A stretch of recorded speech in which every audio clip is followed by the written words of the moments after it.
Friends, welcome back. आपण आता 6वा chapter सुरू करत आहोत, तो म्हणजे प्राण्यांचे वर्गीकरण आणि त्याचा हा पार्ट पहिला असणार आहे। सो विद्यार्थ्यांनो, प्राण्यांचे वर्गीकरण हा धडा स्टार्ट करण्याच्या पूर्वी आपण सजीवांचे वर्गीकरण काय आहे बघूया। ऍक्च्युअली इयत्ता 9वी मध्ये तुम्ही हे शिकलेले आहात, पण फॉर इंट्रोडक्टरी पार्ट मी ही स्लाइड ऍड केलेली आहे। तो सजीवांचे वर्गीकरण कशा प्रकारे होते हे पहिल्यांदा बघूया। तर इथे सजीवांचे दोन प्रकार आहेत। पहिला आहे आदी केंद्रकी आणि दुसरा आहे तो आहे दृश्य केंद्रकी। आता दृश्य केंद्रकीचे पुन्हा दोन टाइप्स पडलेले आहेत, एकपेशीय सजीव आणि दुसरा म्हणजे बहुपेशीय सजीव। पुन्हा एकपेशीय सजीवामध्ये कुठला टाइप आहे तो आहे प्रोटिस्टा। इथे मी लिहून दाखवतेय प्रोटिस्टा, ओके। बहुपेशीय सजीवाच्या मध्ये पेशीभित्तिका असणारे आणि पेशीभित्तिका नसणारे हे दोन पॉइंट्स आहेत, व्यवस्थित लक्षात घ्या। पेशीभित्तिका असणारे, पेशीभित्तिका नसणारे। पुन्हा पेशीभित्तिका ज्यांच्यामध्ये आहे यांच्यामध्ये पुन्हा दोन प्रकार पडलेले आहेत। इकडे काय येणार स्वयंपोषी, तर इकडे येणार परपोषी, ओके। स्वयंपोषी मध्ये कोण आहेत वनस्पती वर्गीय, परपोषी मध्ये आहेत कवक वर्गीय। तर इकडे पेशीभित्तिका नसणारे त्यांच्यामध्ये कोण येणार प्राणी वर्गीय। तर हा चार्ट जो होता हा जस्ट फॉर इंट्रोडक्टरी मी ऍड केलेला आहे, ओके। आता मेन पॉइंट आपण बघणार आहोत ते म्हणजे आपल्या चॅप्टर कडे वळूया। आपल्या चॅप्टरचं नाव आहे प्राण्यांचे वर्गीकरण। तर विद्यार्थ्यांनो, जेव्हा तुम्ही घराच्या बाहेर पडाल आणि व्यवस्थित लक्ष देऊन जर इकडे तिकडे तुम्ही सभोवताली बघितलात तर तुम्हाला वेगवेगळ्या प्रकारचे प्राणी दिसतील, वेगवेगळ्या प्रकारचे पक्षी, कीटक, वनस्पती ह्या सगळ्या गोष्टी तुम्हाला आपल्या या निसर्गामध्ये दिसतील, ठीक आहे। तर आपण याच्या पूर्वीच्या इयत्तामध्ये म्हणजे इयत्ता 9वी मध्ये वनस्पतींचे वर्गीकरण हा जो पार्ट आहे हा बघितलेला आहे। पण आता आपल्याला काय शिकायचं आहे की प्राण्यांचे वर्गीकरण कशा प्रकारे होते किंवा ते कशा प्रकारे केले जाते, त्या पाठीमागे इतिहास काय आहे हे सर्व आता आपल्याला या धड्यामध्ये शिकायचं आहे, ठीक आहे। तर प्राण्यांचे जर वर्गीकरण करायचे झाले, तुम्ही जर बाहेर पडलात तर तुम्हाला प्राणीचे दिसतील ते कसे असणार आहेत। काही प्राणी हे फार मोठे, शरीराने मोठे, आकारमानाने मोठे असणार आहेत, तर काही छोटे छोटे सुद्धा असणार आहेत। काही तुम्हाला सरपटणारे दिसतील, तर काही पाण्यामध्ये सुद्धा आढळतील, काही हवेमध्ये आढळतील। तर असे वेगवेगळ्या प्रकारचे प्राणी म्हणजे वेगवेगळ्या प्रजातींचे प्राणी तुम्हाला बघायला मिळतील, ठीक आहे। तर आता तुम्हाला जर या प्रत्येक प्राण्याचा अभ्यास करायचं म्हणलं तर ते खूप अवघड आहे, खूप अशक्य आहे। कारण पृथ्वीवरती अंदाजे सांगितलेलं आहे की जवळजवळ 7 दशलक्ष इतक्या प्राणी प्रजाती आहेत। किती आहेत? 7 दशलक्ष इतक्या प्रजाती आहेत। तर या इतक्या प्रजातींचा जर अभ्यास करायचं म्हटलं, प्रत्येक प्राण्याचा त्यामधला अभ्यास करायचं म्हटलं तर ते जवळजवळ अशक्य आहे। या एकाच जन्मात काय पुढच्या 7 जन्मात सुद्धा इतक्या प्रजातींचा अभ्यास होऊ शकत नाही। त्यासाठी काय गरज आहे तर या सगळ्या प्राण्यांचे आपल्याला वर्गीकरण करायचं आहे आणि त्यापासूनच ही कन्सेप्ट निघालेली आहे प्राण्यांचे वर्गीकरण। का? कारण आपले प्राण्यांची प्रजाती जी आहेत या भरपूर आहेत आणि त्याचा जर अभ्यास करायचा हे खूप कठीण आहे। त्यासाठी आपण काय करणार प्राण्यांचे वर्गीकरण करणार आहोत। आता तुम्ही जर घराबाहेर पडला तर तुम्हाला जे प्राणी दिसतात त्यामध्ये काही छोटे छोटे प्राणी सुद्धा असतात, तर काही हे शरीराने मोठे असणारे सुद्धा प्राणी आहेत। त्यामध्ये वाघ, सिंह, हत्ती, झेब्रा हे असे प्राणी असतात। तर काही प्राणी असे आहेत की जे हवेमध्ये उडताना तुम्हाला दिसतात, काही असे आहेत की जे पाण्यामध्ये पोहताना दिसत आहेत, तर काही असे सुद्धा आहेत की जे जमिनीवरून सरपटताना दिसत आहेत। तर असे सुद्धा काही छोटे छोटे कीटक किडे आहेत, हे सुद्धा तुम्हाला सभोवताली आपल्याला दिसतात। तर हे सगळ्या प्राण्यांचे आपल्याला काय करायचं आहे, वेगवेगळ्या गटामध्ये त्याचं वर्गीकरण करायचं आहे, त्यांना त्यांचे पुन्हा उपगट तयार करायचे आणि अशा प्रकारे आपल्याला प्राण्यांचे वर्गीकरण करायचे आहे। चला तर पहिलाच पॉइंट आपण बघूया की प्राण्यांचे वर्गीकरण याबद्दलची जी पुस्तकामध्ये व्याख्या दिलेली आहे ती काय आहे। बघा, व्याख्या काय सांगितलेली आहे, साम्य आणि फरक यावर आधारित प्राण्यांचे गट आणि त्याचे पुन्हा उपगट तयार करणे म्हणजेच प्राण्यांचे वर्गीकरण करणे होय। विद्यार्थ्यांनो, तुम्ही ही जी व्याख्या आहे ही माझ्या बरोबर आत्ताच पाठ करून टाका। काय करायचे, प्राण्यांचे वर्गीकरण म्हणजेच काय, साम्य आणि फरक म्हणजे एकसारखे जे प्राणी आहेत। आता काही प्राणी तुम्हाला हवेमध्ये उडताना दिसत आहेत तर याला आपण पक्षी हा गट दिला, तर त्यांच्यातला काय झाला, एकसारखे जे प्राणी आहेत त्यांचा एक गट तयार केला। तर काही पाण्यामध्ये पोहताना दिसतात तर त्यांचा एक गट तयार केला, ओके। तर असे जे काही त्यांच्यामध्ये एकसारखेपणा आहे, या एकसारखेपणा आणि वेगवेगळे त्यांच्यामध्ये जो फरक आहे यावर आधारित त्यांचे गट तयार करायचे आणि पुन्हा उपगट तयार करायचे, यालाच काय म्हणायचे, प्राण्यांचे वर्गीकरण करणे होय। तर या ठिकाणी प्राणी वर्गीकरणाचे काही गट आहेत, हे थोडक्यात मी तुम्हाला लक्षात यावे यासाठी ही स्लाइड ऍड केलेली आहे। त्यामध्ये वेगवेगळे गट आहेत, भरपूर आहेत, त्यामध्ये थोडेसे मी ऍड केलेले आहेत। पहिला आहे तो आहे उभयचर गट। उभयचर गट प्राणी वर्गीकरण याच्यामध्ये जे प्राणी आहेत ते कसे असतात, तर ते पाण्यामध्ये सुद्धा राहतात, जमिनीवरती सुद्धा राहतात। सो त्यांना काय म्हणलेलं आहे, उभयचर गट असं प्राणी गट दिलेला आहे। त्यानंतर जलचर। जलचर म्हणजे काय, जे पाण्यामध्ये राहतात त्याला जलचर म्हटलेलं आहे। सस्तन हा गट सुद्धा केलेला आहे। त्याचबरोबर सरपटणारे, जमिनीवरती जे सरपटणारे वेगवेगळे सुसर आहे, मगर आहे, साप आहे, कासव आहेत, हे सगळ्यांना काय म्हटलं, सरपटणारे आहेत। सो त्यांना सरपटणारे या गटामध्ये ऍड केलं। त्यानंतर तसेच कीटक सुद्धा आहेत। त्यानंतर कवच असणारे म्हणजे ज्या प्राण्यांच्या शरीरावरती कठीण असं कवच आहे, तर त्यांना एका गटामध्ये ऍड केलेलं आहे। त्यानंतर पक्षी म्हणलं की सगळेच पक्षी हवेमध्ये उडणारे असतात, तर त्यांना एका गटामध्ये ऍड केलं। त्यानंतर कीटकांच्या मध्ये सुद्धा कोळी हा सुद्धा एक उपगट आहे, हा सुद्धा हे सर्व प्राणी त्या गटामध्ये ऍड केले। तर अशा प्रकारे आपण प्राण्यांचे वर्गीकरण करायचं आहे। जे त्यांचे सेम आपल्याला साम्य दिसतं त्यांच्यामध्ये, त्या सगळ्यांना एकत्र करायचं, त्यांचा एक गट करायचा आणि पुन्हा त्यांचे छोटे छोटे गट जे होतील ते करायचे। यालाच प्राण्यांचे वर्गीकरण असं म्हणतात। ओके, तर लक्षात आला असेल, पहिलाच पॉइंट आहे प्राणी वर्गीकरण। व्याख्या सुद्धा तुम्हाला लक्षात आली असेल, नाही पाठच झाली असेल। तर आपण आता पुढच्या पॉइंटकडे वळूया।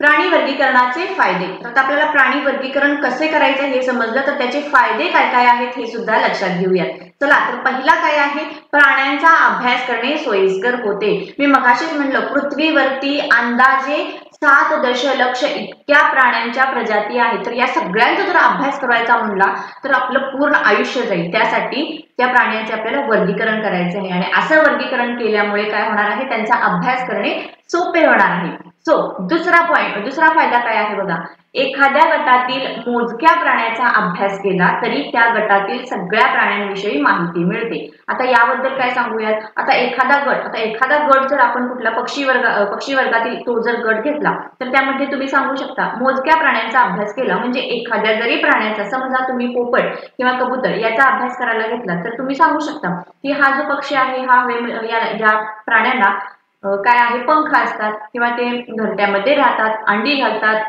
त्यांना पुढे चोच असते। तर या सगळ्याचा जर अभ्यास केला तर तुम्ही पक्षी वर्गातल्या सगळ्या पक्ष्यांचा अभ्यास केल्याप्रमाणेच होईल ना। त्यामुळे काय सांगितलेलं आहे, जर एका गटातल्या मोजक्याच प्राण्यांचा जर अभ्यास केला तर त्या गटातल्या सगळ्या प्राण्यांचा अभ्यास केल्याप्रमाणे सगळी माहिती मिळते। दुसरं सुद्धा उदाहरण सांगू शकतो आपण सांगू शकतो, ते म्हणजे काय, जमिनीवरती राहणारे प्राणी। आता जमिनीवरती राहणाऱ्या प्राण्यांच्या मध्ये तुम्ही एखाद्या जरी प्राण्याचा अभ्यास केला तर त्या गटातले जे सर्व प्राणी आहेत, या सर्व प्राण्यांचा अभ्यास केल्याप्रमाणेच माहिती मिळते। तर हा झाला त्याचा दुसरा फायदा। तर तिसरा फायदा काय आहे, प्राण्यांच्या उत्क्रांतीविषयी माहिती मिळते, म्हणजे त्यांची उत्क्रांती कशा प्रकारे घडत गेली या सगळ्याबद्दल यामुळे माहिती मिळते। म्हणजे आता समजा एक प्राणी तुम्ही घेतला, तर त्या प्राण्याचा पूर्वज कोण होता किंवा त्याचा तो भ्रूण अवस्थेमध्ये असताना त्याच्याबद्दल त्याची कशी वाढ होत गेली, त्याचा पूर्वज कोण होता आणि त्याची उत्क्रांती आता कशी झालेली आहे, या सगळ्या विषयी यामुळे फायदा आपल्याला मिळतो। त्यानंतर चौथं म्हणजे प्राण्यांना ओळखणे सोपे होते आणि त्यात अचूकता येते। प्राण्यांना ओळखणे सोपे होते म्हणजेच काय, आता समजा तुम्हाला एक प्राणी सांगितला, साप जर तुम्हाला सांगितलं तर तुम्ही पटकन सांगू शकता की हा जो प्राणी आहे हा सरपटणाऱ्या वर्गातील प्राणी आहे। म्हणजे तुम्ही एकदम अचूकपणे उत्तर सांगितलं की हा जो प्राणी आहे हा कुठल्या गटातला आहे, सरपटणारे प्राणी या गटातला आहे। म्हणजेच काय झालं, तुम्हाला ओळखणे सोपे झाले। त्यानंतर पाचवं काय आहे, प्राण्यांचे इतर सजीवांशी असलेले नाते समजायला मदत होते। म्हणजेच काय बघा विद्यार्थ्यांनो, इतर प्राण्यांशी असलेले नाते, आता पृथ्वीवरती काही प्राणी शाकाहारी आहेत, काही मांसाहारी आहेत, तसेच काही हवेमध्ये उडणारे पक्षी आहेत, काही पाण्यामध्ये जे असतात त्यांना जलचर म्हणलेले आहे। तर आता आपण उदाहरण बघूयात, ते म्हणजे जमिनीवरती राहणारे काही छोटे छोटे प्राणी आहेत, जे शाकाहारी आहेत, हे वनस्पती वगैरे खाऊन आपली उदरनिर्वाह करतात। तर मोठे जे प्राणी आहेत, वाघ, सिंह वगैरे, हे काय करतात, या छोट्या छोट्या प्राण्यांना खातात। म्हणजे त्यांचे एक प्रकारचे जे काही रिलेशन आहे, बॉन्डिंग आहे, त्यांचे जे नातं आहे, हे सुद्धा आपल्याला समजायला यामुळे मदत होते।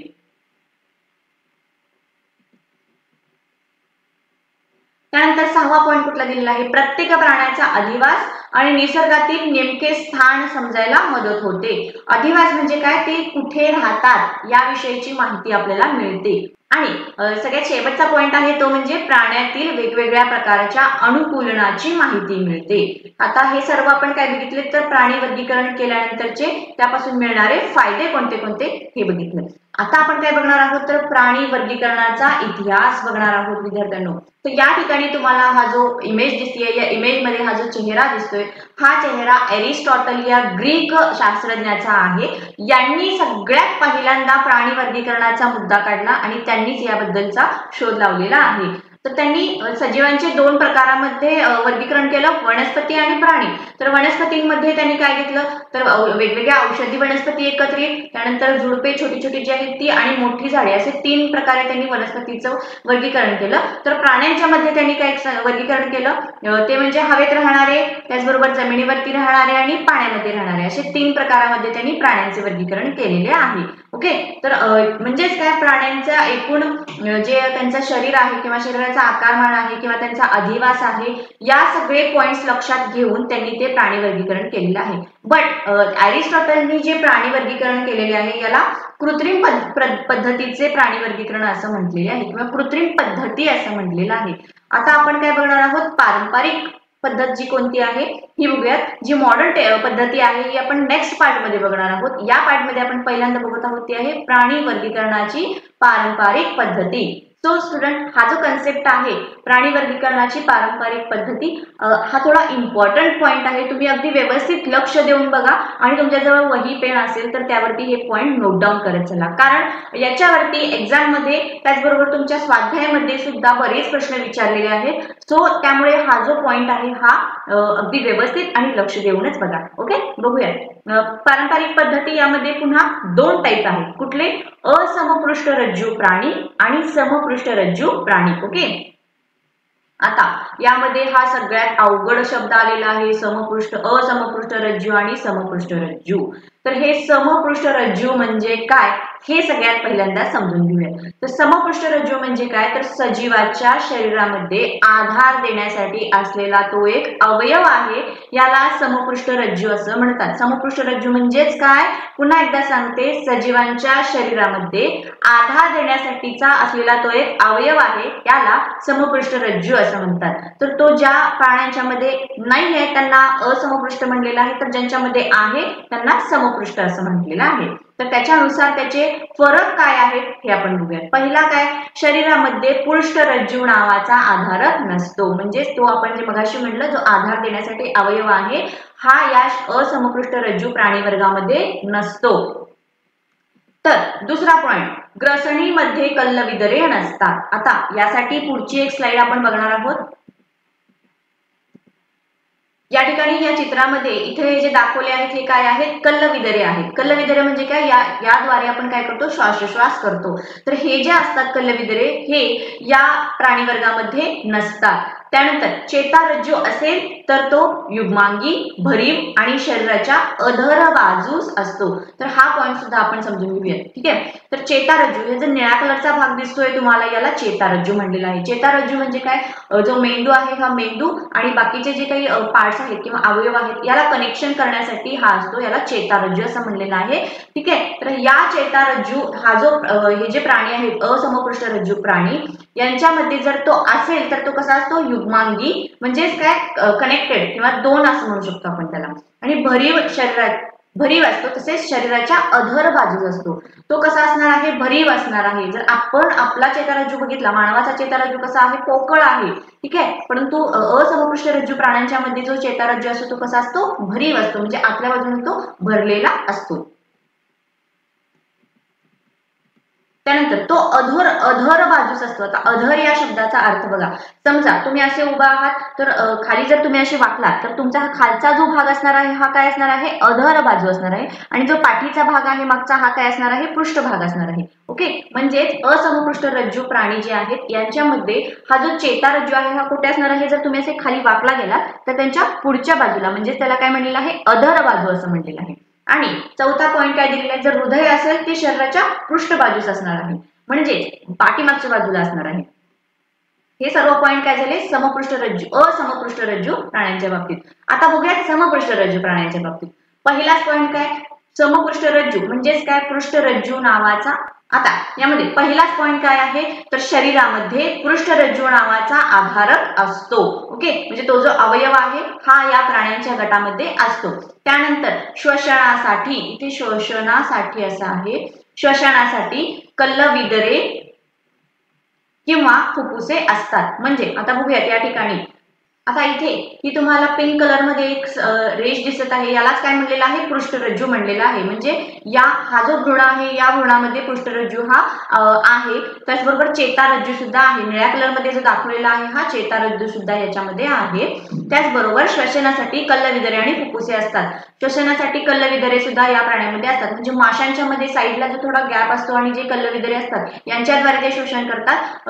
मानवामध्ये सुद्धा लहान असताना अशा प्रकारचे, म्हणजे जेव्हा भ्रूण अवस्थेमध्ये असतो त्यावेळेला अशा प्रकारचे कल्लविदरे असतात. जसं त्याचा डेव्हलपमेंट होत जाईल त्यानंतर त्याचे हळूहळू फुफ्फुस वगैरे तयार व्हायला सुरू होतात. म्हणजेच काय, त्याच्यामध्ये श्वसनासाठी कल्लविदरे आणि फुफ्फुसे असतात. त्याचबरोबर यांच्यामध्ये जो चेतारज्जू असतो हा एकच असतो, तो पोकळ असतो आणि शरीराच्या पृष्ठबाजूस असतो. म्हणजेच काय, समपृष्ठरज्जू प्राण्यांच्या मध्ये काय सांगितलेलं आहे, जो चेतारज्जू आहे, मगाशी असमपृष्ठरज्जू मध्ये जो चेतारज्जू होता तो भरीव होता, परंतु मी मगाशी सुद्धा सांगितलं की मानवामध्ये म्हणजे आपल्या शरीरामध्ये जो चेतारज्जू आहे तो कसा आहे, पोकळ आहे. बट असमपृष्ठरज्जू प्राण्यांच्या मध्ये तो भरीव असतो.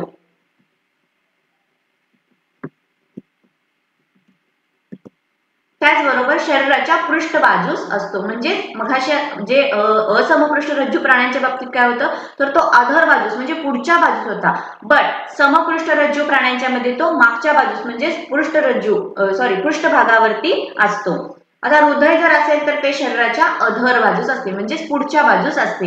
आता आपण मानवाची जर बॉडी घेतली तर आपलं हृदय पुढच्या बाजूस आहे, चेतारज्जू हा मागच्या साईडला आहे. तर हे त्याचे फरक लक्षात घ्या, अधर बाजू आणि पृष्ठबाजू. अधर बाजू म्हणजे काय, जर तुम्ही असे खालच्या प्राणी असेल आणि जर तो खालच्या बाजूला असा वाकलेला असेल तर त्याची जी खालची बाजू असणार आहे त्याला अधर बाजू म्हणलेला आहे आणि पाठीमागची बाजू आहे त्याला पृष्ठबाजू म्हणलेला आहे. हा पॉइंट आपल्याला 100% कन्सेप्ट ही क्लिअर करायची आहे, कारण याच्यावरती फरक लिहा यावरती सुद्धा प्रश्न विचारलेले आहेत. तसेच प्राणी वर्गीकरणाची पारंपरिक पद्धती नोट लिहा हे सुद्धा विचारलेले आहे. त्यामुळे हा जो पॉइंट आहे हा आपल्याला 100% परफेक्ट करायचाच आहे. सो तुम्हाला आता हे पॉइंट्स मी जे सर्व सांगितले हे सर्व पॉइंट समजले असतील अशी मी आशा करते. जर थोडा जरी डाऊट वाटला तर तुम्ही मला मेसेज करून कमेंट करून लगेच विचारू शकता. ओके, तर आता पुढे बघूयात आपण असमपृष्ठरज्जू प्राणी आणि समपृष्ठरज्जू प्राणी. इथपर्यंत यांचा फरक समजला असेल. आता सगळ्यात जास्त मजा येणार आहे ती म्हणजे यांचे जे वेगवेगळे ग्रुप आहेत, संघ आहेत, हे संघ शिकताना येणार आहे. तर ते संघ कोणते कोणते आहेत आणि त्यांचे वर्गीकरण कसं केलेलं आहे हे बघा. असमपृष्ठरज्जू प्राणी, पहिल्यांदा प्राणीसृष्टीचे 2 गटामध्ये वर्गीकरण केलं. त्यामधली उपसृष्टीमध्ये काय दिलेलं आहे, असमपृष्ठरज्जू. म्हणजेच काय, पृष्ठरज्जू हा काय आहे ह्याच्यामध्ये नाही, अब्सेंट आहे. आणि समपृष्ठरज्जू मध्ये काय आहे, पृष्ठरज्जू नावाचा अवयव जो आहे हा या प्राण्यांच्या मध्ये आहे. तर याच्यामध्ये पुन्हा जे संघ पडलेले आहेत म्हणजे त्याचे पुन्हा काय झालेले आहेत, गट पडलेले आहेत. हे एकूण किती आहे, 10 गट आहेत. त्यामध्ये पहिला आदिजीव, रंध्रीय, सिलेंटराटा, चपटे कृमी, गोल कृमी, वलयी, संधिपात प्राणी, मृदुकाय प्राणी, कंटकचर्मी प्राणी आणि अर्धसमपृष्ठरज्जू प्राणी. तर हे 10ही जे संघ आहेत, हे 10ही जे टाइप्स आहेत हे सगळे आपण डिटेलमध्ये स्टडी करणार आहे. त्यासाठी आम्ही पार्ट 3 हा बनवणार आहे, तो तुम्ही नक्की बघा. आता हे बघितलं, आता याच्या खाली बघूयात संघ समपृष्ठरज्जू. याचा हा एकच संघ पडलेला आहे, म्हणजे एकच गट पडलेला आहे आणि या एका गटाचे पुन्हा उपसंघ झालेले आहेत ते 3 आहेत. किती, 3. त्यामधला पहिला युरोक्वाड्रेटा, सेफेलोक्वाड्रेटा आणि वर्टिब्रेटा. ओके, तर पुन्हा या वर्टिब्रेटाचे 6 वर्ग निर्माण झालेले, म्हणजे पुन्हा त्याचे छोटे उपगट झालेले आहेत. ते कोणते आहेत, चक्रमुखी, मत्स्य, उभयचर, सरीसर्प, पक्षी आणि सस्तन. तर हे सगळे जे टाइप्स आहेत हे सगळे टाइप्स अगदी विथ डिटेल, विथ इमेज, त्यांच्या सगळ्या व्यवस्थित आपण माहितीद्वारे बघणार आहोत. सेकंड पार्ट मधला आपला पहिलाच पॉइंट आहे तो कोणता आहे, पंचसृष्टी पद्धतीनुसार आधारित प्राण्यांचे वर्गीकरण. ही आपली काय आहे, मॉडर्न टेक्निक आहे. तर या ठिकाणी ही जी इमेज मी ऍड केलेली आहे यामध्ये हा जो तुम्हाला चेहरा दिसतोय या शास्त्रज्ञाचे नाव आहे रॉबर्ट विटाकर। तर या रॉबर्ट विटाकर यांनी काय केलेलं आहे, प्राण्यांचे जे वर्गीकरण केलेले आहे यासाठी 5 वेगवेगळे मुद्दे घेतलेले आहेत आणि त्याद्वारे प्राण्यांचे वर्गीकरण केलेले आहे। हे 5 मुद्दे सांगण्याच्या आधी सगळ्यात महत्त्वाची गोष्ट सांगते ती म्हणजे या अशा पद्धतीनुसार जे प्राण्यांचे वर्गीकरण केलेले आहे यामध्ये फक्त बहुपेशीय प्राण्यांचा समावेश केलेला आहे। म्हणजेच काय, एकपेशीय प्राण्यांचा समावेश या ठिकाणी या प्राण्यांच्या वर्गीकरणानुसार होत नाही। तर यामध्ये फक्त आणि फक्त कोणते घेतलेले आहेत, बहुपेशीय प्राणी घेतलेले आहेत आणि त्याच्या या 5 मुद्द्यांच्या द्वारे त्यांचे वर्गीकरण केलेले आहे। सो ते 5 मुद्दे कोणते कोणते आहेत, त्यातला पहिला शरीराचे रचनात्मक संघटन, पहिला मुद्दा। दुसरा आहे ते आहे शरीराची सममिती, त्यानंतर देहगुहा, जननस्थळ आणि खंडीभवन। तर हे 5 पॉइंट्स त्यांनी विचारात घेतलेले आहेत। त्यामुळे ही जी पद्धत आहे या पद्धतीला किंवा या सिस्टीमला काय नाव दिलेलं आहे, पंचसृष्टी पद्धती असं नाव दिलेलं आहे। कोणी शोध लावलेला आहे, रॉबर्ट विटाकर या शास्त्रज्ञांनी लावलेला आहे। तर हे जे 5 पॉइंट्स थ्रू आहे हे आपण अगदी व्यवस्थित अगदी डिटेल मध्ये बघूया। सो त्यातला पहिला कोणता, रचनात्मक संघटन, त्याला इंग्लिश मध्ये ग्रेड्स ऑफ ऑर्गनायझेशन असं म्हणलेलं आहे। स्टुडंट, सजीव जे आहेत हे काही सजीव एकपेशीय आहेत तर काही बहुपेशीय आहेत, ठीक आहे। तर एकपेशीय सजीवांच्या मध्ये एकच पेशीद्वारे त्यांच्या सर्व शरीराचे कामकाज केले जाते। त्यामुळे याचे जे संघटन केलेले आहे ते कशाद्वारे केलेले आहे, जीवद्रव्य स्तर याच्यामध्ये याचे वर्गीकरण केलेलं आहे। तर याचा एक्झाम्पल आपण काय देऊ शकतो, एकपेशीय प्राण्यामध्ये अमिबा, पॅरामेशियम, युग्लिना हे जे एकपेशीय प्राणी आहेत हे याचं उदाहरण दिलेलं आहे। सो आता बघूयात बहुपेशीय प्राणी। बहुपेशीय प्राण्यांच्या मध्ये ज्या अनेक पेशी असतात आणि ह्या अनेक पेशी आहेत या काय करतात, या त्या प्राण्यांच्या शरीराचे सर्व कामकाज किंवा कार्य करत असतात। सो त्याचे अगेन 4 प्रकार पडलेले आहेत, कुठले, पेशी स्तर, पेशी उती स्तर, उती अवयव स्तर आणि अवयव संस्था स्तर। म्हणजेच काय बघा विद्यार्थ्यांनो, पेशी ज्या आहेत या पेशी एकत्र आल्यानंतर उती तयार होतात, उती एकत्र येऊन त्यापासून अवयव तयार होतो आणि अवयव एकत्र आल्यानंतर अवयव संस्था तयार होते। तर हे जे 4 पॉइंट्स आहेत हे आपण पहिल्यांदा स्टेप बाय स्टेप बघूया। त्यातला पहिला आहे तो कुठला आहे, पेशी स्तर। पेशी स्तर संघटन मध्ये काय होतं, तर बहुपेशीय प्राण्यांच्या मध्ये जर अनेक पेशी असून सुद्धा उती तयार झालेल्या नसतील तर अशा प्राण्यांना काय म्हणलेलं आहे, पेशी स्तर संघटन यामध्ये त्याचं वर्गीकरण केलेलं आहे। का पेशी स्तर, कारण पेशी आहेत पण त्याच्यापासून उती तयार झालेल्या नाहीत, त्यामुळे या प्राण्यांचे वर्गीकरण जे आहे या पेशी स्तर संघटन मध्ये केलेलं आहे। ओके, तर त्याचं उदाहरण काय आहे, रंध्रीय संघातील जे सर्व प्राणी आहेत हे या गटामध्ये मोडतात। खाली हे पिक्चर सुद्धा ऍड केलेलं आहे, सायकॉन स्पंज जे आहे हे याचं एक उदाहरण आहे। याच्यामध्ये भरपूर पेशी आहेत पण उती तयार झालेली नाही। सो हे झालं पहिलं। दुसरं, पेशी उती स्तर संघटन। आता यामध्ये पेशी एकत्र आल्या की उती तयार होतात, मी मगाशीच सांगितलं। तर याच्यामध्ये सुद्धा तसंच झालेलं आहे, काही प्राण्यांच्या शरीरामध्ये पेशी एकत्र येऊन उती तयार होतात आणि त्या उतींच्या द्वारे त्या प्राण्याचे जे काही सर्व शारीरिक कार्य आहेत, क्रिया आहेत या पार पडल्या जातात। त्यामुळे अशा प्राण्यांना किंवा अशा प्रकाराला पेशी उती संघटन असे म्हणतात। पहिला कुठला होता, फक्त पेशी होत्या त्यामुळे पेशी स्तर संघटन। आता पेशींच्या एकत्र येण्यामुळे काय झालेले आहेत, उती तयार झालेल्या आहेत आणि त्याद्वारे त्या प्राण्याचे शरीरातल्या क्रिया पार पडत आहेत। सो या अशा प्रकाराला काय म्हटलेलं आहे, पेशी उती संघटन। आणि त्याचं उदाहरण कोणतं आहे, निडारिया संघातील सर्व प्राणी। या ठिकाणी हे जेलीफिशचं मी चित्र ऍड केलेलं आहे, तर हे त्याचे उदाहरण आहे। अशा प्रकारे इथे पिक्चर मध्ये दिलेले आहे बघा, अशा प्रकारे जेलीफिश असते ही समुद्रामध्ये आढळते। त्यानंतर तिसरा पॉइंट तो कुठला आहे, उती अवयव स्तर संघटन। आता ज्या काही चपट्या कृमी वगैरे असतात यांच्यामध्ये उती अवयव संघटना असते। म्हणजेच काय, काही उती ज्या आहेत या पेशींपासून उती बनतात, तर या उती ज्या आहेत या उती एकत्र येतात आणि ठराविक अवयव बनलेले असतात। तर हे अशा जे प्रकार आहेत यांना काय म्हणलेलं आहे, उती अवयव स्तर संघटन म्हणलेलं आहे।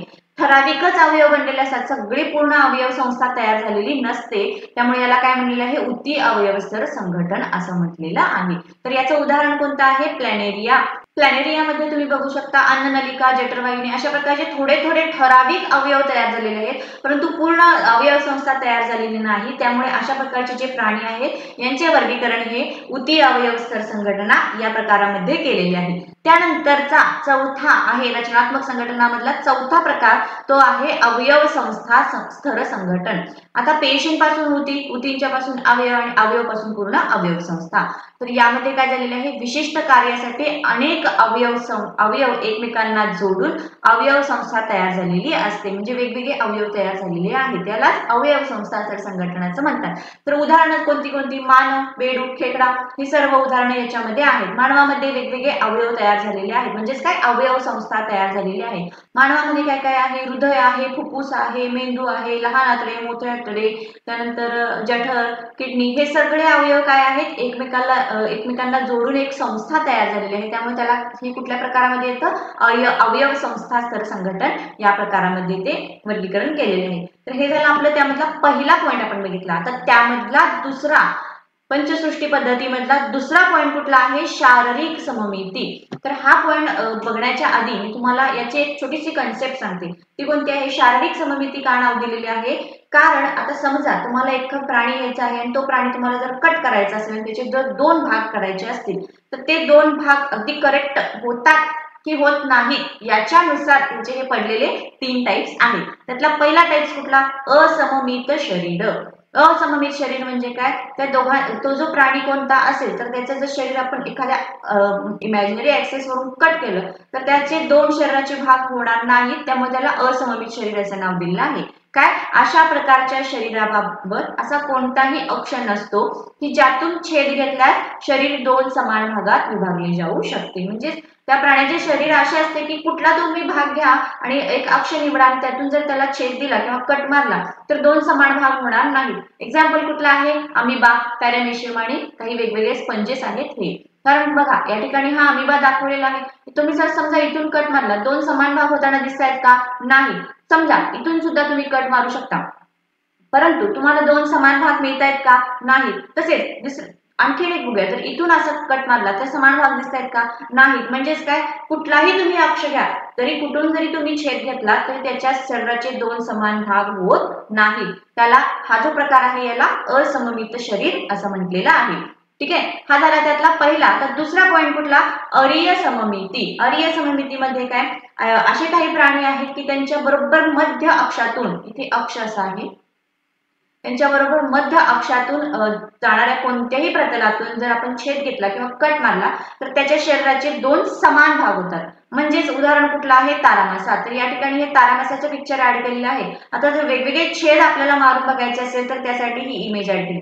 बघा हा जो तारामासा आहे, समजा इथून तुम्ही हा छेद मारला, दोन समान भाग झाले. ठीक आहे, इथून सुद्धा तुम्ही मारा, या ठिकाणी पुन्हा दोन समान भाग झाले. आणखीन एक छेद मारून बघा, इकडून दोन समान भाग होत आहेत. पुन्हा एक छेद मारून बघा, दोन समान भाग होत आहेत. म्हणजे असं आपण या ठिकाणी किती 5 छेद मारू शकतो. जर 5 छेद मारले, म्हणजे एकाच वेळेला मारायचे नाही, 5 वेगवेगळे छेद मारले तर काय होणार आहे, त्यातून तुम्हाला त्या प्राण्याच्या शरीराचे दोन समान भाग मिळणार आहेत. ओके, या टाइपला आपण काय म्हणलेलं आहे, अरीय सममिती असं म्हटलेलं आहे. आता त्यानंतर तिसरा त्यातला कुठला आहे, द्विपार्श्व सममिती. द्विपार्श्व सममितीमध्ये काय असतं बघा, पहिल्यांदा आपण पहिला टाइप बघितला तो कुठला होता, असममित शरीर. यामध्ये कुठलाही एक अक्ष घ्यायचा होता आणि छेद मारायचा, दोन समान भाग होतात का नाही बघायचं होतं. याच्यामध्ये अरीय सममितीमध्ये काय घेतलं, मध्य अक्षातून एक छेद मारायचा, दोन समान भाग होतात की नाही बघायचं. आता द्विपार्श्व सममितीमध्ये काय करायचं आहे, जो प्राणी आहे या प्राण्याच्या शरीराचा एकच अक्ष आपल्याला घ्यायचा आहे आणि त्या एका अक्षातूनच छेद जर मारला तर त्या प्राण्याचे शरीराचे दोन समान भाग होतात आणि अशा टाइप्सला द्विपार्श्व सममिती म्हणलेलं आहे. म्हणजे उदाहरण कुठलं, कीटक, मासे, बेडूक आणि पक्षी, मानव. आता या ठिकाणी हा खेकडा घेतलेला आहे. खेकडा समजा तुम्ही याला इथून असा कट मारला, इथे बघा इथून असा जर कट मारला, दोन समान भाग झाले. ठीक आहे, त्यानंतर इकडे हा कीटक घेतलेला आहे, हा जो किडा आहे याचा एक मध्य अक्ष घेतलेला आहे, एकच हा अक्ष आहे. या एकाच अक्षावरून जर छेद मारला, दोन समान भाग झाले. आता परंतु द्विपार्श्व सममितीच का, कारण शरीराचा एकच असा अक्ष आहे, तिथे जर छेद दिला तरच दोन भाग होतात. जर या किडाचा तुम्ही तिरका कट मारला तर दोन समान भाग होणार नाही. त्याचबरोबर ह्युमन बॉडीचं सुद्धा तसंच आहे.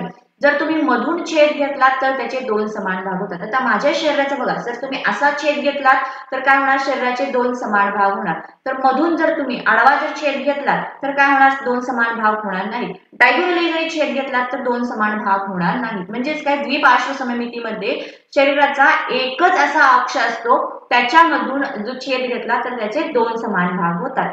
या टाइप्स मध्ये जे प्राणी आहेत त्यांना द्विपार्श्व सममिती यामध्ये त्याचं वर्गीकरण केलेलं आहे. सो हे झालं त्यातलं आपलं दुसरा पॉइंट होता, तो कुठला, शारीरिक सममिती. अकॉर्डिंग टू बॉडी सिमेट्री त्या प्राण्यांचे वर्गीकरण केलेले आहे.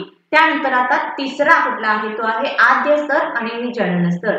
तर विद्यार्थ्यांनो, तुम्हाला एक गोष्ट आठवते का बघा, आपण जो 3rd चॅप्टर घेतला, सजीवातील जीवन प्रक्रिया भाग 2, तर या चॅप्टर मध्ये मी तुम्हाला सांगितलं होतं की स्पर्म आणि एग हे जर एकत्र आले तर त्यापासून जायगोट क्रिएट होतो आणि त्याच्यापासून पुढे भ्रूण तयार होतो किंवा एम्ब्रॉय तयार होतो. तर हा जो एम्ब्रॉय तयार होत असताना त्याची जी सुरुवातीची वाढीची वेळ असतो किंवा सुरुवातीचा त्याचा वाढीचा जो टप्पा असतो, या टप्प्यामध्ये हे स्तर, आद्य स्तर किंवा हे जनन स्तर तयार होत असतात. ठीक आहे. तर त्याच्या दृष्टीने किंवा त्याच्यानुसार याचे 2 प्रकार पडतात, त्या म्हणजे द्विस्तरीय आणि त्रिस्तरीय. म्हणजे हे जे जनन स्तर आहेत, हे 2 भागामध्ये विभागले. द्विस्तरीय म्हणजे त्यामध्ये 2 स्तर आढळणार आणि त्रिस्तरीय मध्ये त्यामध्ये 3 स्तर आढळणार.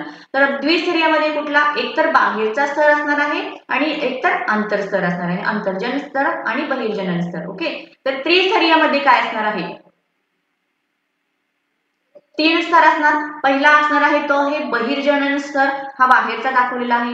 त्यानंतर असणार आहे, हा आतल्या साईडला दिसतोय बघा, हा असणार आहे अंतर्जनन स्तर आणि त्यानंतर मधल्या साईडला जो आहे हा आहे मध्यजनन स्तर. ओके. म्हणजेच जनन स्तरानुसार 2 प्रकार पडतात, द्विस्तरीय आणि त्रिस्तरीय. तर काही प्राण्यांच्या मध्ये हे द्विस्तरीय जनन स्तर असतात, तर काही प्राण्यांच्या मध्ये त्रिस्तरीय जनन स्तर आपल्याला आढळतात. आता पंचसृष्टी पद्धतीमधला 4था पॉइंट जो लक्षात घेऊन प्राण्यांचे वर्गीकरण केलेलं आहे, तो म्हणजे देहगुहा. आता तुम्हाला प्रश्न पडला असेल की हे देहगुहा म्हणजे काय, तर सगळ्यात पहिल्यांदा आपण बघूया, देहगुहा म्हणजे जे शरीर आहे आणि शरीराच्या आतील जे अवयव असतात यांच्या दरम्यान एक पोकळी असते, एक रिकामी जागा असते, याला देहगुहा असं म्हटलेलं आहे. देहगुहा म्हणजेच काय, तर शरीर आणि आतील जे अवयव आहेत वेगवेगळे यांच्या दरम्यान जी पोकळी राहिलेली आहे, जी रिकामी जागा राहिलेली आहे, त्याला देहगुहा असं म्हणतात. तर ही देहगुहा आहे का नाही, ती याच्यानुसार त्याचे पुन्हा 3 प्रकार पडलेले आहेत. पहिला प्रकार, त्यामध्ये पहिला आहे तो आहे सत्य देहगुहा. म्हणजेच काय, बहुपेशीय प्राण्यांच्या भ्रूण अवस्थेतील वाढीच्या काळात, म्हणजे जेव्हा लहान छोटा एम्ब्रॉय असतो, भ्रूण असतो आणि त्याच्या हळूहळू जेव्हा वाढ होत असते, त्या वाढीच्या काळामध्ये मध्य स्तरापासून किंवा आतड्यापासून, मगाचीच आपण जनन स्तर मध्ये बघितलं, मध्य स्तर आहे, अंतर्जनन स्तर आणि बहिर्जनन स्तर असे 3 स्तर असतात. तर यातला जो मध्य स्तर आहे काही प्राण्यांच्या मध्ये तो असतो. तर या स्तरापासून किंवा जे आतडे आहेत यांच्यापासून ही देहगुहा तयार होत असते. तर ही जी देहगुहा आहे ही वलयी प्राणी संघ आणि त्यानंतरचे जे सर्व संघ आहेत, म्हणजे आपण पार्ट 1 मध्ये जे वेगवेगळे संघ बघितले, तर या सर्व संघांच्या जे प्राणी आहेत यांच्या शरीरामध्ये ही देहगुहा असते. त्यामुळे अशा प्राण्यांचे वर्गीकरण हे सत्य देहगुहा यामध्ये केलेले आहे. सत्य देहगुहा म्हणजे काय, तर त्यांच्या शरीरामध्ये ती देहगुहा आहे, त्यांचे शरीर आणि त्या आतमध्ये असणारे अवयव यांच्या दरम्यान पोकळी असते, त्यामुळे त्यांना सत्य देहगुहा या वर्गीकरणामध्ये ऍड केलेला आहे. त्यानंतरचं दुसरं देहगुहाहीन म्हणजेच काय, त्यांच्यामध्ये जी देहगुहा आहे म्हणजे पोकळी आहे, ही पोकळी नसते. त्यामध्ये कुठले आहेत, रंध्रीय प्राणी, निडारिया आणि चपट्या कृमीचे संघ, या सगळ्या संघातील जे प्राणी आहेत यांच्या शरीरामध्ये देहगुहा नसतेच. म्हणजे त्यांच्या शरीर आणि अवयव यांच्यामध्ये जी पोकळी असणार आहे ही पोकळीच नसते. त्यामुळे अशा प्राण्यांना कशामध्ये ऍड केलेलं आहे, देहगुहाहीन या प्रकारामध्ये ऍड केलेलं आहे. आता तिसरा आहे ते म्हणजे खोटी आणि फसवी देहगुहा. यामध्ये गोलकृमीच्या शरीरामध्ये देहगुहा असते, म्हणजे जे गोलकृमी संघ आहे या प्राण्यांच्या शरीरामध्ये देहगुहा असते, पण ती वरती जशी नमूद केलेली आहे म्हणजे शरीर आणि अवयव यांच्यामधला जो रिकामा जागा आहे, पोकळी आहे, अशा पद्धतीने नसते. त्यामुळे त्यांना खोटी आणि फसवी देहगुहा असणारे प्राणी असे म्हणतात आणि ते त्यामध्ये ऍड केलेले आहेत. ठीक आहे. तर देहगुहाच्या बाबतीत हे 3 प्रकार आपण बघितले. तर इमेजेस वाईज बघूयात. कसले कसले देहगुहा असणारे. ओके, तर पहिला बघा हे स्तर आपण बघूयात कुठले कुठले. हा जो स्तर आहे हा आहे बहिर्जन स्तर म्हणजे बाहेरच्या बाजूचा. त्यानंतर या ठिकाणी हा जो दिसतोय रेड कलर मध्ये हा आहे मध्य स्तर. ओके, तर इथं आपल्याला आतमध्ये पिवळ्या कलरचा दिसतोय हा आहे अंतर्जन स्तर. म्हणजे हा बाहेरचा एक राऊंड झाला आणि त्यातला आतला हा छोटा एक राऊंड झाला. तर मध्ये तुम्हाला व्हाईट कलरची जी जागा दिसते ही एक काय आहे पोकळी आहे किंवा रिकामी जागा आहे. तर या पोकळीलाच काय म्हणलेलं आहे देहगुहा असं म्हणलेलं आहे. तर अशा प्रकारचे जे प्राणी असतात त्याला देहगुहा असणारे प्राणी असं म्हटलेलं आहे. ओके, त्यानंतर देहगुहा नसणारे प्राणी. देहगुहा नसणाऱ्या प्राण्यांच्या मध्ये जर छेद मारला आणि बघितलं तर बघा मध्यस्तर तुम्हाला रेड कलर मध्ये दिसतोय, अंतस्तर आहे हा येलो कलर मध्ये आणि बहिर्जन स्तर आहे हा ब्ल्यू कलर मध्ये दिसतोय. पण मध्ये कुठे रिकामी जागा वगैरे तुम्हाला दिसतेय का, रिकामा पोकळी भाग दिसतोय का, नाही. त्यामुळे यांच्यामध्ये देहगुहाच नाही, त्यामुळे देहगुहा नसणारे प्राणी हा एक प्रकार झाला. तर तिसरा आहे फसवी देहगुहा असणारे प्राणी. यामध्ये देहगुहा आहे पण या प्रकारे अशा प्रकारे नमूद केलेली नाहीये. म्हणजे बघा अवयव आणि शरीराचा जो वरचा भाग आहे स्तर आहे यांच्या मधल्या पोकळीला देहगुहा म्हणलेला आहे. तर या ठिकाणी तसं कुठं आपल्याला दिसत नाहीये. त्यामुळे या अशा प्रकारच्या प्राण्यांना काय म्हणलेलं आहे फसवी देहगुहा असणारे प्राणी असं म्हणलेलं आहे. आता पंचसृष्टी पद्धतीमधला पाचवा मुद्दा होता तो आहे खंडीभवन. खंडीभवन म्हणजेच काय, जर प्राण्यांचे शरीर हे अगदी छोट्या छोट्या भागामध्ये समान भागामध्ये जर विभागले असेल तर अशा प्राण्यांच्या शरीराला खंडीभवित शरीर असं म्हटलेलं जातं. आणि त्यातला छोटा छोटा जो भाग आहे किंवा छोटी छोटी जे पार्ट्स आहे त्याला काय म्हणलं जातं एक खंड असं म्हणलं जातं. त्यामुळे अशा प्राण्यांचे वर्गीकरण आपण खंडीभवन यामध्ये केलेलं आहे. आणि याचं उदाहरण द्यायचं झालं तर गांडूळ हे त्याच्यामध्ये त्याचे एक उदाहरण आहे. तर ठीक आहे, तर या 5 मुद्द्यांच्या द्वारे पंचसृष्टीची पद्धत आहे. या पद्धतीमध्ये या 5 मुद्द्यांच्या द्वारे प्राण्यांचे वर्गीकरण केलेले आहे. ठीक आहे, आता हा शेवटचा जो चार्ट आहे हा चार्ट नुसार आपण समजून घेऊया की हा चार्ट पुस्तकामधलाच आहे, तोच मी या ठिकाणी ऍड केलेला आहे. जस्ट मी तुम्हाला समजावून सांगते काय आहे. पहिला सृष्टी त्यामध्ये प्राणीसृष्टी पेशीभित्तिका नसलेले बहुपेशीय असे प्राणी. ओके, बहुपेशीय प्राण्यांच्या बाबतीतच हे 5 मुद्दे लागू होतात. त्यामधलं पहिलं आहे ते आहे शरीर संघटन. शरीर संघटन मध्ये आपण 4 प्रकार बघितले, पेशी, पेशी उती अवयव आणि अवयव संस्था. तर त्यामधलं पहिलं पेशी स्तर संघटन. ओके, आणि दुसरं आहे त्यामध्ये उती अवयव आणि अवयव संस्था संघटन. हे ठीक आहे. त्यानंतर शरीर सममितीमध्ये पुन्हा 3 टाइप्स आपण बघितलं. पहिलं म्हणजे असममित शरीर, अरीय सममित आणि द्विपार्श्व सममित शरीर. तर पेशी स्तर संघटन जर असेल तर त्याच्यामध्ये कुठला असणार आहे असममित शरीर असणार आहे, म्हणजे 2 समान भाग होणार नाहीत. परंतु उती अवयव संस्था आणि उती स्तर संघटन, अवयव स्तर संघटन आणि अवयव संस्था संघटन असेल तर त्यामध्ये 2 शरीर सममिती असतात. पहिलं कुठलं अरीय सममिती आणि द्विपार्श्व सममिती. ओके, तर आता पुन्हा तिसरं आपण कुठलं बघितलं ते आहे देहगुहा. देहगुहामध्ये जर देहगुहा म्हणजे देहगुहाहीन शरीर, देहगुहा असलेले, नसलेले आणि फसवी असे 3 टाइप्स आपण बघितले. तर पहिल्यांदा पेशी स्तर मध्ये जे असतात यांच्यामध्ये देहगुहाहीन शरीर असते, म्हणजे त्यांच्यामध्ये देहगुहा त्यांच्या शरीरामध्ये नसते. तर दुसरं जे होतं उती स्तर किंवा अवयव स्तर किंवा अवयव संस्था स्तर यांच्यामध्ये 2 प्रकार असतात. त्यांच्या शरीराचे 2 समान भाग होतात किंवा एकच जर छेद दिला तर त्याच्यामधून सुद्धा 2 समान भाग होतात, म्हणजे द्विपार्श्व सममिती. तर अशा प्रकारामध्ये हे 3 असतात, देहगुहाहीन, फसवी देहगुहा आणि खरी देहगुहा, म्हणजे ते 3 याच्यामध्ये लागू होतात. परंतु अरीय सममिती शरीर जे आहेत प्राण्यांचे त्यांच्यामध्ये देहगुहाहीन शरीर हा एक मुद्दा येतो. आता त्यानंतर आता याच्या अकॉर्डिंग आपण प्राणी संघ कुठले कुठले हे बघूया. पहिलं रंध्रीय प्राणीसंघ. रंध्रीय प्राणी संघामध्ये ते कसे आहेत, पेशी शरीर स्तर संघटन आहे. तसेच यांच्यामध्ये शरीर सममिती कशी आहे, असममित शरीर आहे, म्हणजे त्यांचे 2 समान भाग होत नाहीत. तसेच त्यांच्यामध्ये देहगुहा नाही. हे झालं रंध्रीय प्राणी संघाच्या बाबतीत.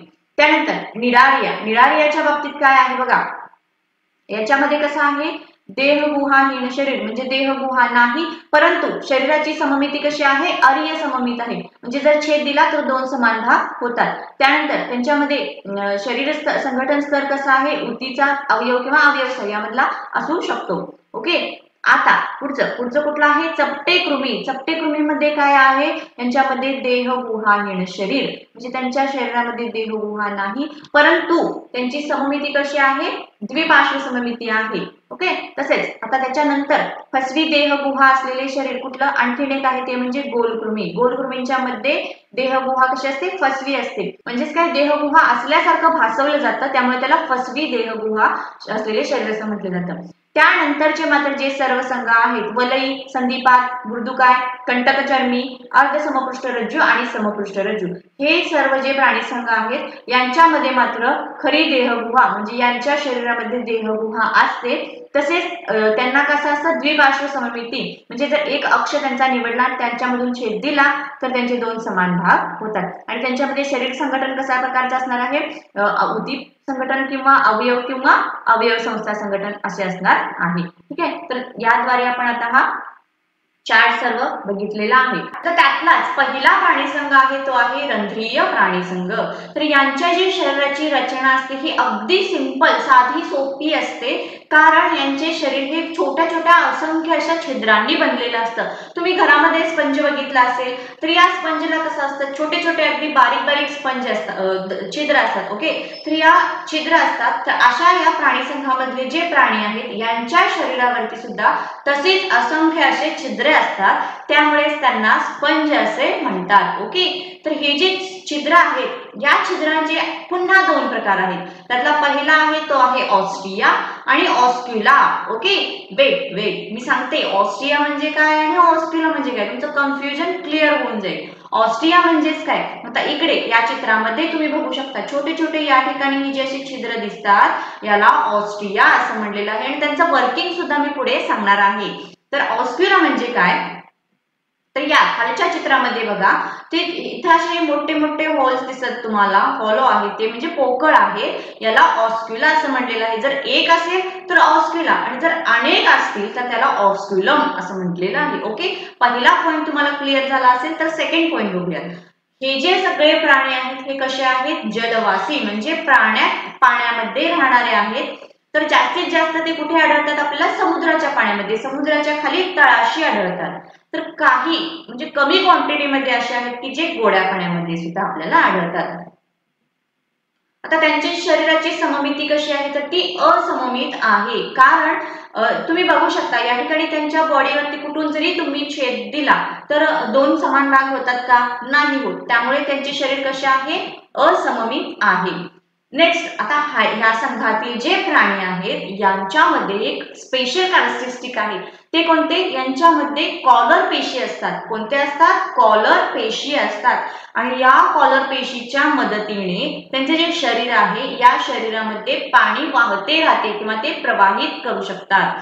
आता हे पाणी प्रवाहित का करायचे याचं सुद्धा कारण आहे. पॉइंट 7 बघा तुम्ही लगेचच. आता जे हे पाणी प्रवाहित होत राहणार त्यांच्या शरीरामध्ये, ठीक आहे, तर त्या पाण्यामध्ये जे लहान लहान सजीव आहेत किंवा त्या पाण्यामध्ये जे पोषक द्रव्य आहेत त्याचे ते भक्षण करतात आणि त्याच्यावरती त्यांची उपजीविका असते. आता मग अशी आपण ऑस्टिया आणि ऑस्क्युला हे दोन छिद्रांचे जे प्रकार बघितलं त्याचं वर्किंग या ठिकाणी काय आहे बघा. ऑस्टिया नावाची जे छिद्र आहेत म्हणजे छोटी छोटी म्हटलं मग अशी, तर या छिद्रांच्या द्वारे जे पाणी आहे हे शरीरामध्ये घेतलं जातं आणि ऑस्क्युला मोठे मोठे जे होल्स होते याच्याद्वारे ते पाणी शरीराबाहेर किंवा त्या छिद्रांद्वारे बाहेर सोडलं जातं. तर हे होतं त्याचं वर्किंग. आता हे दोन पॉइंट्स तर समजले. पुढचा पॉइंट बघूया. पॉइंट 5. तर हे जे सर्व प्राणी आहेत हे कसे असतात? अधात्रीशी संलग्न, म्हणजे जमिनीशी ते अटॅच असतात, स्टँड बाय असतात. ते कुठेही इकडे तिकडे असे फिरत नसतात, त्यांचे प्रचलन होत नाही, म्हणूनच त्यांना स्थानबद्ध प्राणी असं म्हटलेलं आहे. त्यानंतर आता त्यांचे शरीर जे आहे हे स्पंज सारखं जरी असलं तरी त्यांच्या जे स्पॉन्जिनच्या तंतूंचा त्यांना आधार असतो आणि त्यांच्या बाहेरचे जे आवरण आहे कटिका असं म्हटलेलं आहे हे कॅल्शियम कार्बोनेट किंवा सिलिका पासून बनलेले असते. त्यानंतर याच्या रिप्रोडक्शन बद्दल आपण जर बोलायचं झालं तर यामध्ये दोन्ही पद्धतीने रिप्रोडक्शन होतं. पहिलं म्हणजेच काय? लैंगिक पद्धतीने सुद्धा होतं, अलैंगिक पद्धतीने मध्ये सुद्धा होतं. तर अलैंगिक पद्धतीमध्ये काय? मुकुलायन या पद्धतीने होते. मुकुलायन कशा प्रकारे लैंगिक प्रजनन होते हे आपण लास्ट चॅप्टर मध्ये सर्व बघितलेलं आहे, याच्या आधी स्टडी केलेला आहे।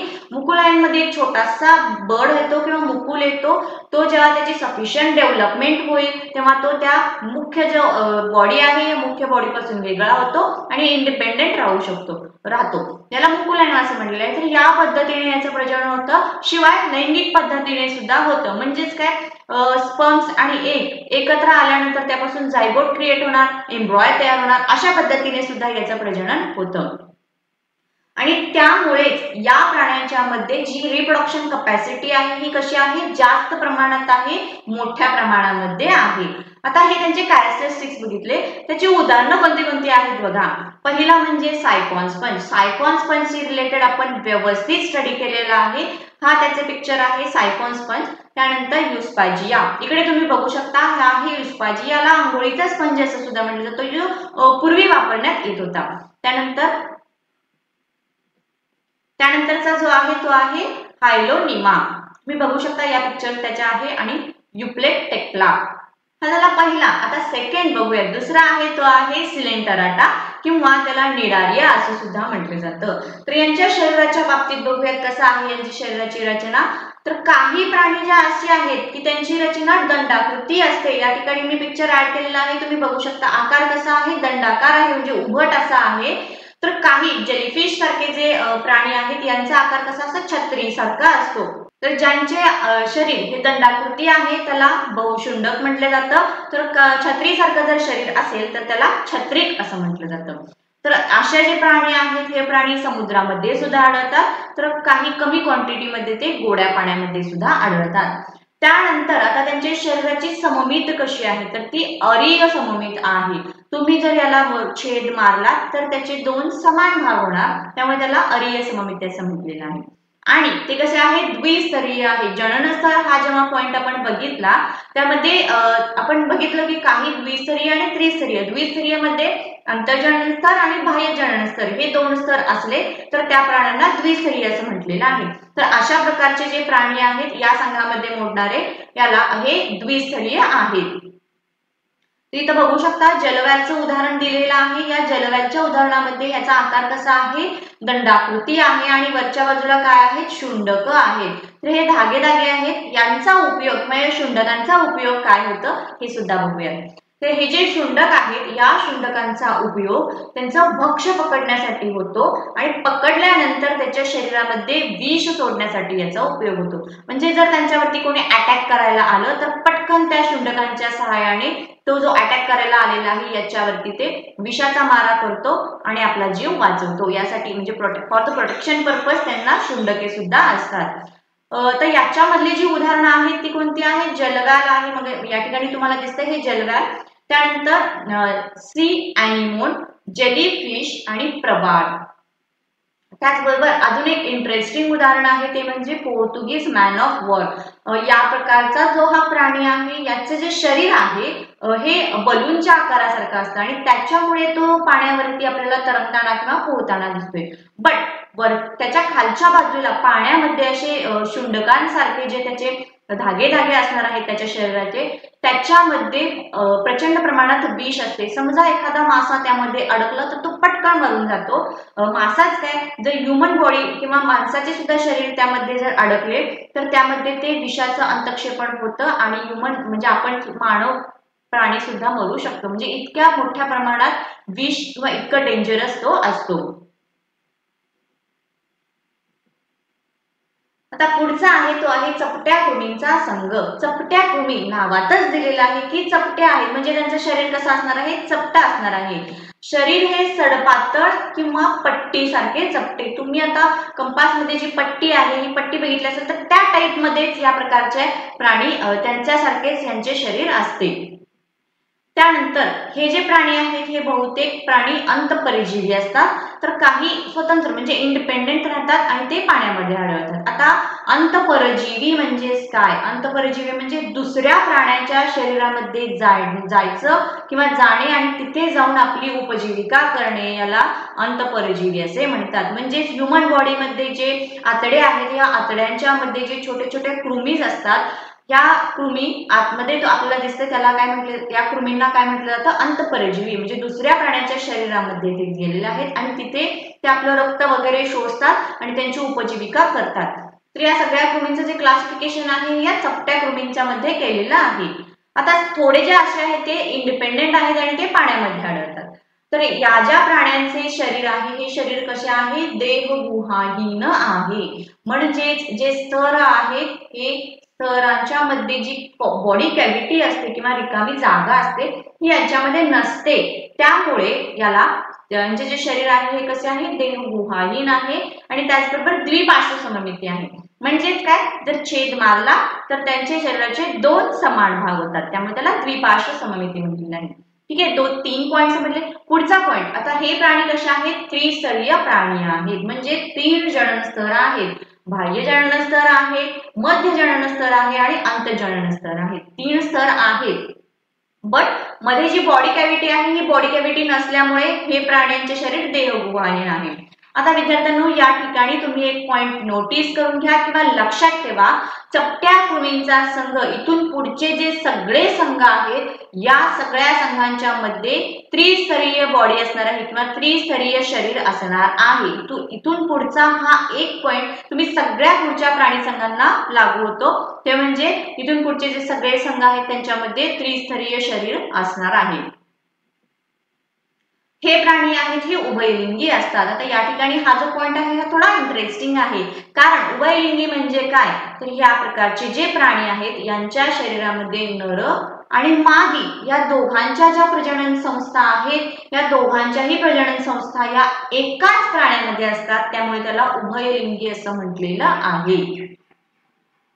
तर याची उदाहरणे कोणती आहेत, प्लॅनेरिया, लिव्हर फ्लूक आणि पट्टकृमी. तर तुम्ही बघू शकता या ठिकाणी हे लिव्हर फ्लूकचं चित्र आहे, हे प्लॅनेरिया तुम्हाला सगळ्यांना आवडीचं आणि माहिती आहे आणि आहे हे पट्टकृमी. तर प्लॅनेरियाच्या बाबतीत आपण सांगू शकतो याचे तुम्ही कितीही तुकडे करा, प्रत्येक तुकड्यापासून एक नवीन प्लॅनेरिया तयार होतो.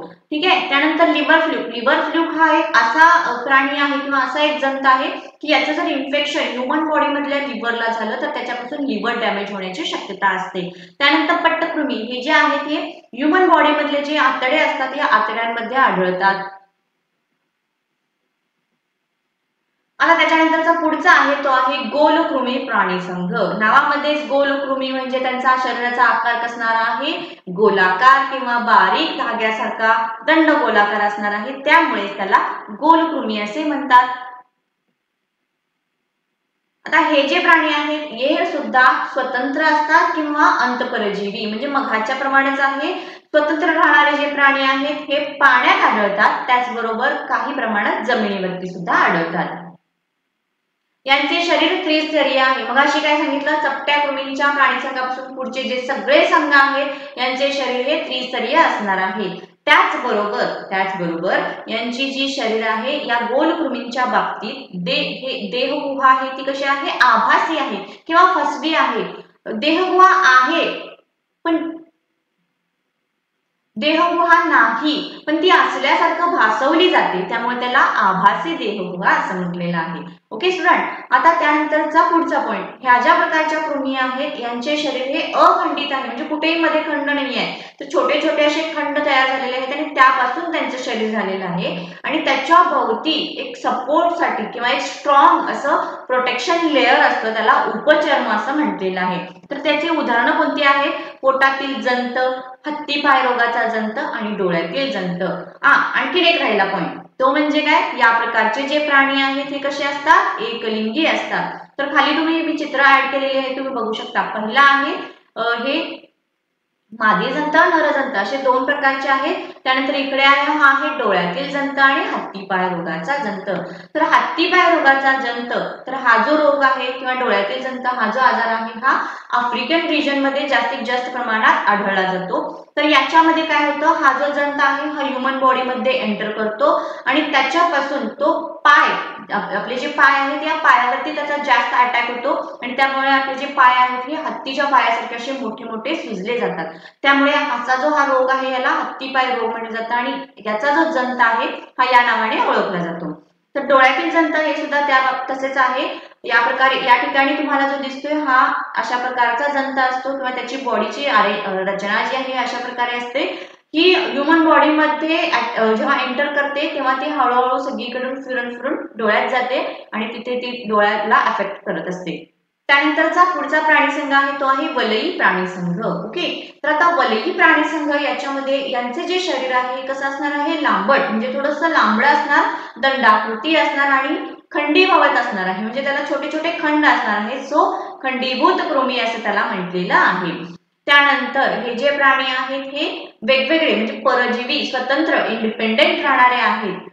ते जे बाह्य परजीवी आहेत हे कुठे कुठे आढळतात, समुद्राच्या पाण्यामध्ये आढळतात, त्याचबरोबर गोड्या पाण्यामध्ये सुद्धा आढळतात आणि काही असे आहेत की जे जमिनीवरती सुद्धा आढळतात. तर अशा प्राण्यांचे शरीर हे त्रिस्तरीय आहे, द्विपार्श्व सममिती आहे आणि सत्यदेहागुहायुक्त आहे.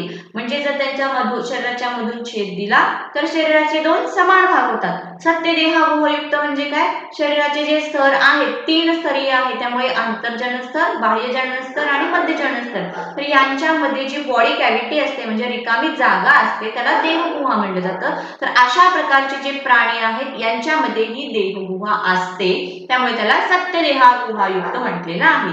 तर हे 3 पॉइंट समजले. ठीक आहे, नेक्स्ट पुढचा पॉइंट. आता यांच्यामध्ये वेगळं स्पेशल कॅरेक्टरिस्टिक्स म्हणजे त्यांचे प्रचलन होण्यासाठी किंवा त्यांना इकडून तिकडून वावरण्यासाठी दृढरोम असतात, परापाद असतात किंवा चुसर, हे 3 प्रकारच्या मधला कुठला ना कुठला अवयव या प्राण्यांमध्ये असतो. तसेच या प्राण्यांच्या शरीराच्या भोवती एक वेगळं असं प्रोटेक्शन लेअर असतं, त्याला उपचर्म म्हटलेलं आहे.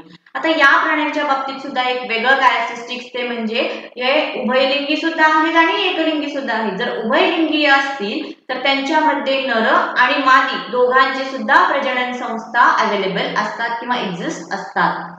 तर याची उदाहरणं कोणती कोणती आहेत, गांडूळ आहे, जळू आहे, नेरिस आहे. तर खाली मी पिक्चर सुद्धा ऍड केलेले आहेत, तुम्ही बघू शकता.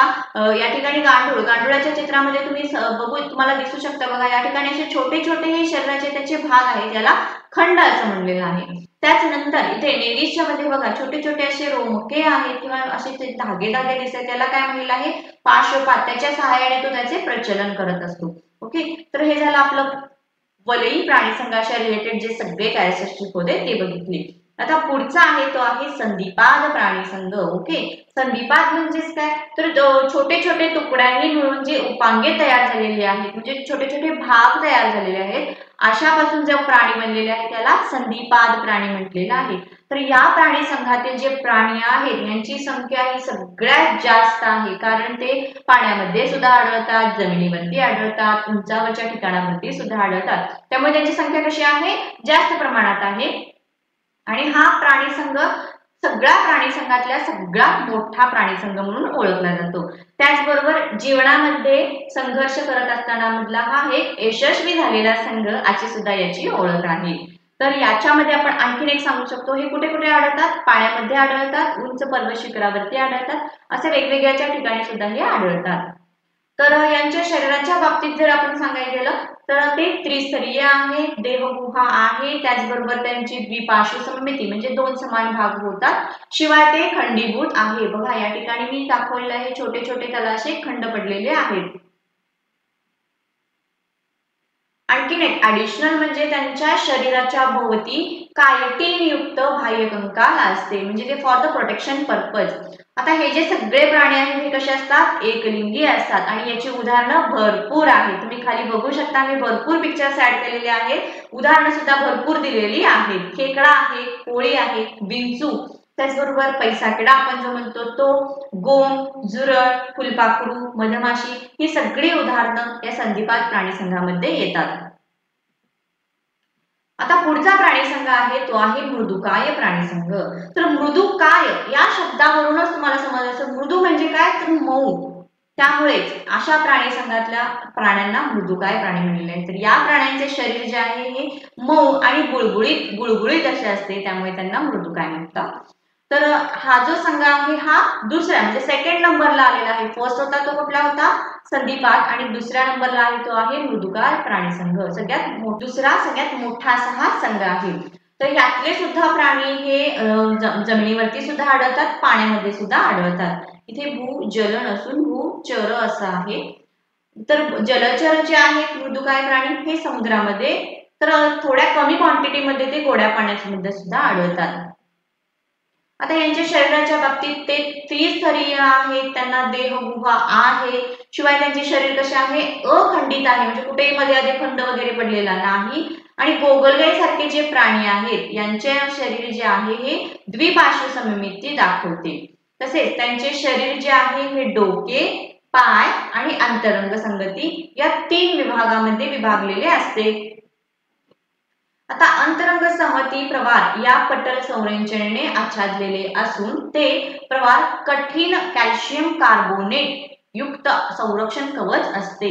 या ठिकाणी तुम्ही बघू शकता शिंपला आणि गोगलगाय हे त्याची जी उदाहरणं आहेत. तर यांचे हे जे बाहेरचं कवच आहे हे कवच कशाने बनलेले आहे, तर कठीण अशा कॅल्शियम कार्बोनेट बनलेले आहे for the purpose of protection. प्रोटेक्शनसाठी ते अगदी कठीण आणि कॅल्शियम कार्बोनेट पासून बनलेलं आहे. तर ते काही प्राणी आहेत त्यांच्यामध्ये असे कवच असते, तर काहींच्या मध्ये ते नसते सुद्धा. आणि हे जे प्राणी आहेत हे सगळे कसे आहेत, एकलिंगीच आहेत. आणि त्याचे उदाहरण कोणते आहे, शिंपला, त्याचबरोबर गोगलगाय, ऑक्टोपस, कालव ही सगळी उदाहरणं यामध्ये येतात. आता पुढचा तो म्हणजे कंटकचर्मी प्राणी संघ. कंटकचर्मी प्राणी म्हणजे नावापासून आपल्याला कळतं की त्यांच्या शरीरावरती काय आहेत, काटे आहेत. कॅल्शियम कार्बोनेटचे काटे आहेत, त्यामुळे त्यांना कंटकचर्मी असं म्हटलेलं आहे. तर हे सगळे प्राणी कुठे आपल्याला आढळणार आहेत, समुद्रामध्येच आढळणार आहेत. त्याचबरोबर त्यांचे शरीर त्रिस्तरीय असणार आहे.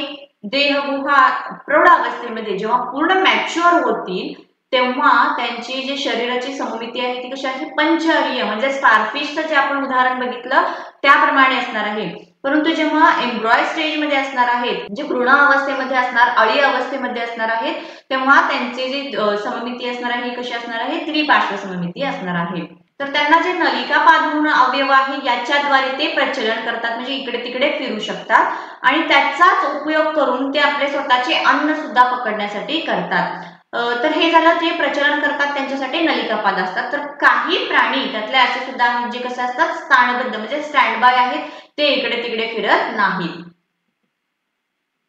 आता त्यांचे जे कंकाल आहे हे कॅल्शियम युक्त कंटकीचे किंवा पट्टिकांचे बनलेले असते. तर आपण या ठिकाणी उदाहरणं पहिल्यांदा बघूयात काय काय आहेत. स्टार मासा, सी अर्चिन, ब्रिटल स्टार आणि सी कुकुंबर. तर सी अर्चिन याच्या बाबतीत तुम्ही बघू शकता असे हे जे काटे आहेत हे कशापासून बनलेले आहेत, तर ते कॅल्शियम कार्बोनेट पासून बनलेले आहेत आणि फॉर द प्रोटेक्शन पर्पज त्यांच्या शरीरावरती असे काटे असतात. त्यामुळे या सगळ्या अशा रिलेटेड प्राण्यांचे वर्गीकरण कशामध्ये केलेले आहे, कंटकचर्मी प्राणी संघामध्ये केलेलं आहे.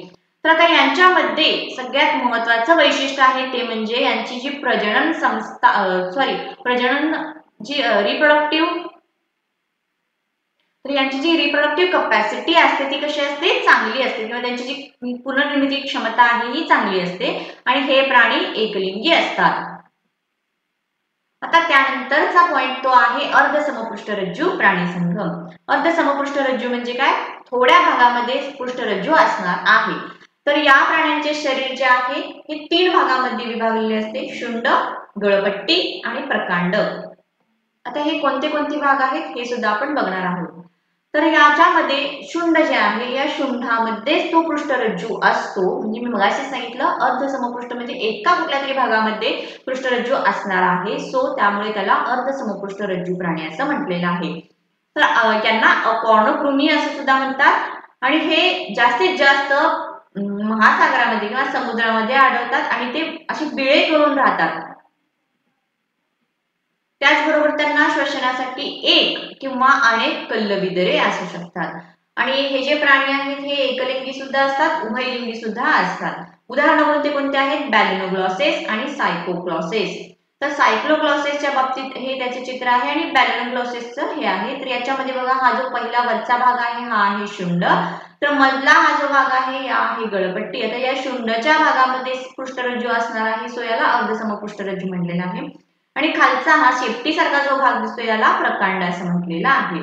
चा पॉइंट होता तो होता अर्धसमपृष्ठरज्जू प्राणी संघ. ओके, तर ते आपण सगळे प्राणी संघ बघितलेले आहेत. आता हा जो आहे हा समपृष्ठरज्जू प्राणी संघ आहे. तर याचे कॅरेक्टरिस्टिक्स कोणते कोणते आहेत हे सगळे आपण बघूयात.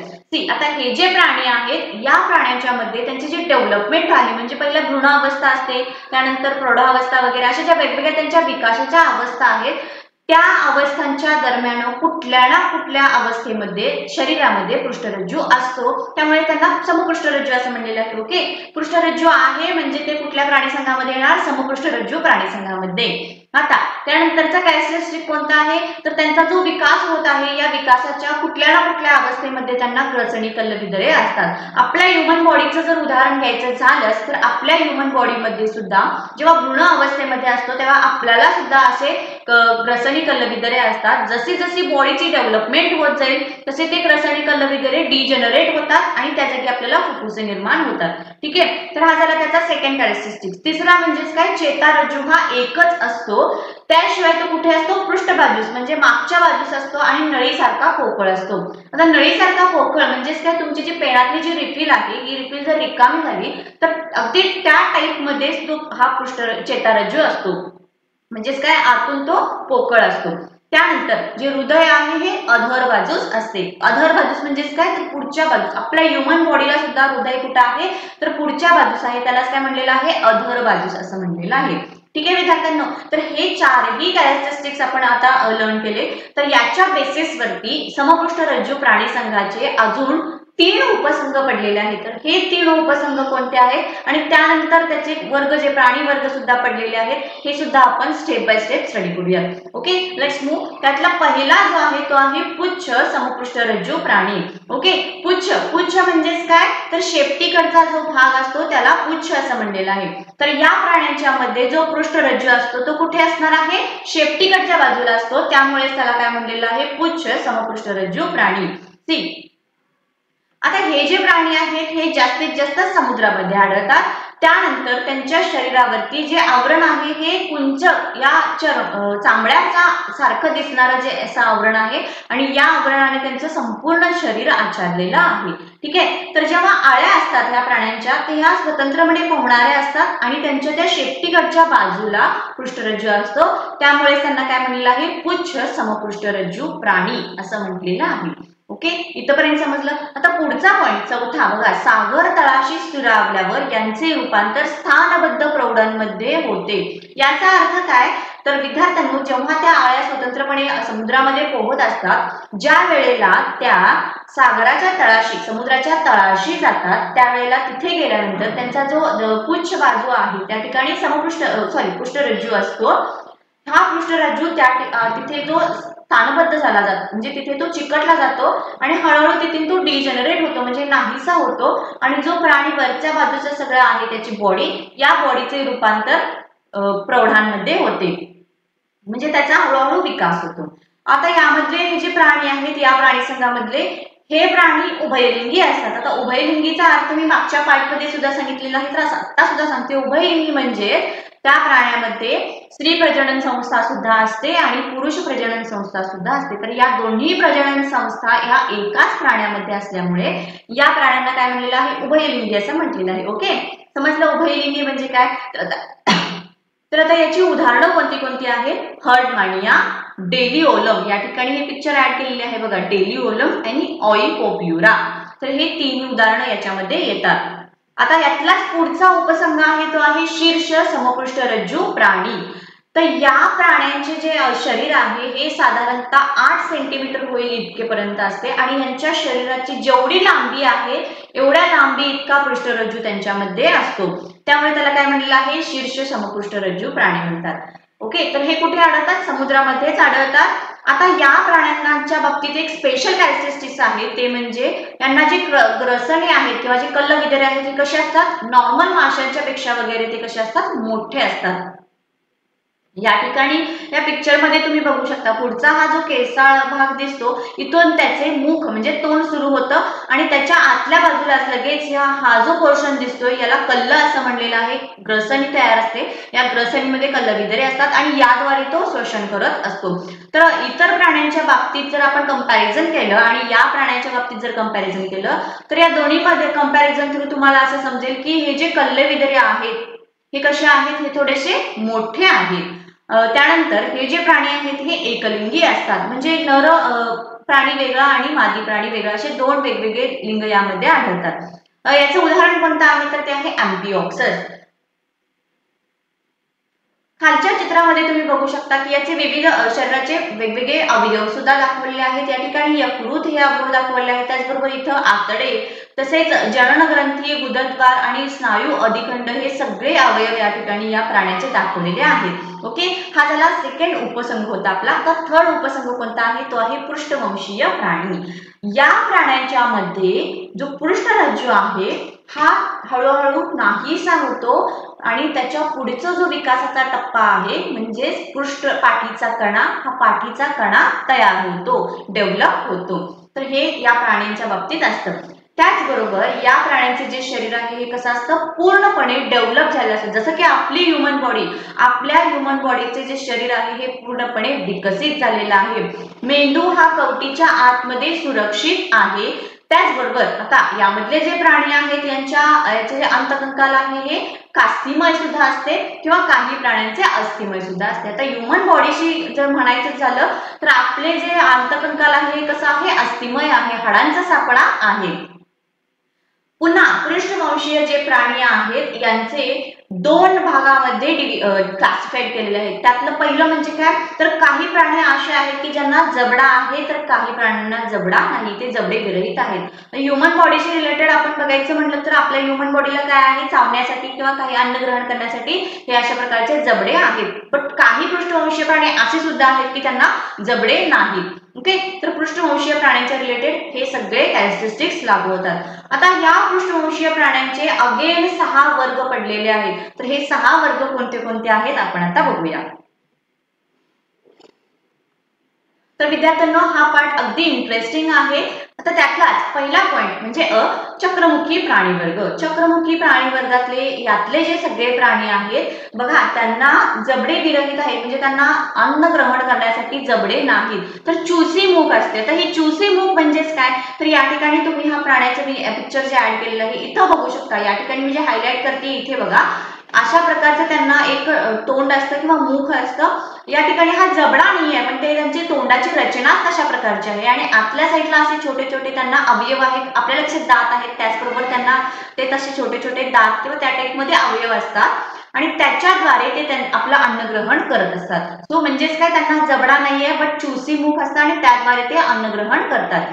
आता त्यानंतर त्यांची ही जी त्वचा दिसते ही कशी आहे, याच्यावरती खवले वगैरे काय नाहीये. तर त्यांची जी त्वचा आहे ती कशी आहे, मऊ आहे आणि गुळगुळीत आहे.